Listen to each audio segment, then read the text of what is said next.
So this was a little bit before my 6th birthday. I don't remember the time of year, but it must have been around January or February. I was trying to fall asleep. I saw a light. And I have a faint memory of these gray beings. So my recollection is lights, gray beings, exam table, or it was something like a dentist chair.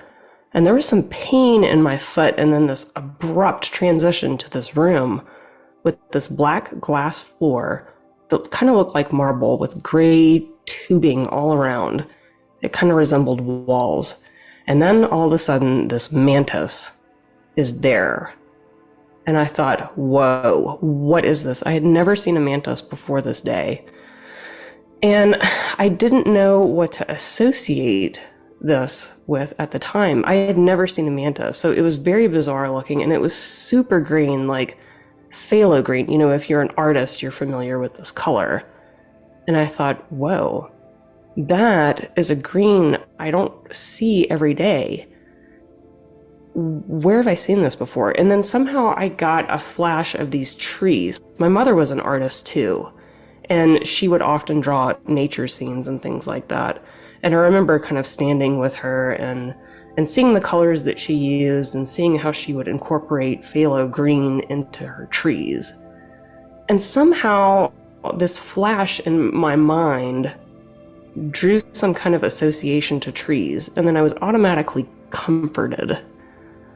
And then all of a sudden this kind of telepathic communication with this mantis began. And he looked at me in this kind of curious, but it was non-threatening, not at all threatening. And he said something conveyed to me like, "Oh, hello, little girl." It was more expressed. And I thought about the room being just unnaturally cold, and the floor was freezing, and it was really uncomfortable. And then all of a sudden, this warmth radiated up through my feet. And that is what I was talking about in the beginning with this radiant heat in my current house. And the mantis conveyed something like, "Well, is that better?" And then I was even more comforted. So I was in the room alone with this mantis, and there were no instruments around, and he was conveying all this information in kind of a calming manner. And then he asked, "Well, would you like to play a game?"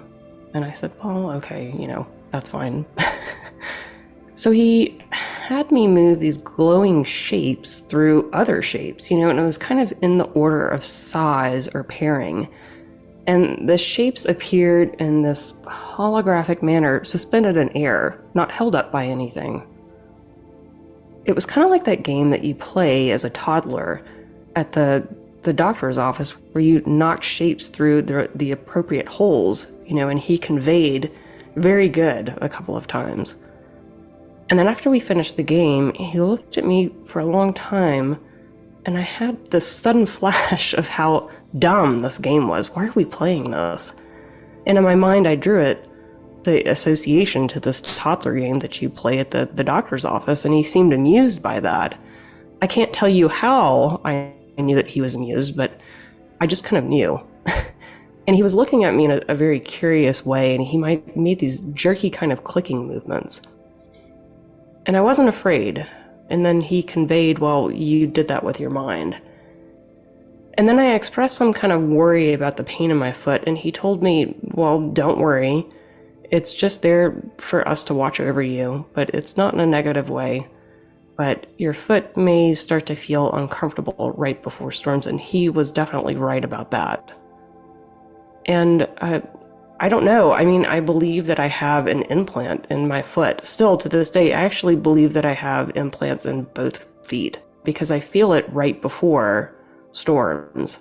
And that's all I really remember. I was kind of back in my room after this whole game playing experience. And I ran to the window, after I appeared back into my bed, and I saw those same 3 lights moving away in the distance. The next morning, I told my mom I had something stuck in my foot. So she put me up in the kitchen, turned on the light, poked around in there with a sewing needle, as you did back in the 80s.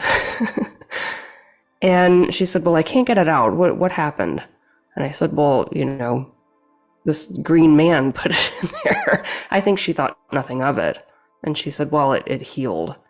It didn't really hurt the next day, but I was aware of it being there and that, they did it. And here's the really strange part. That day, I climbed up in a tree and I actually saw a praying mantis. And I described it to my mom, and she said, well, it was a praying mantis that you saw.